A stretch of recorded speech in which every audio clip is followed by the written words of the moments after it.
Good morning সবাইকে।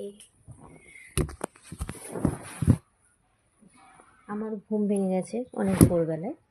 এখন উনি উঠলেন বরমশাই, তো তার জন্য বিছানাটা তুলে নিচ্ছি। ঘরটা হয়তো উনি ঝাড় দিয়ে দেবেন, তারপরে আমার আবার আরও কাজ আছে, রান্না করতে হবে, অফিস যাবে। ওকে, পরে আবার কথা হচ্ছে। টাটা।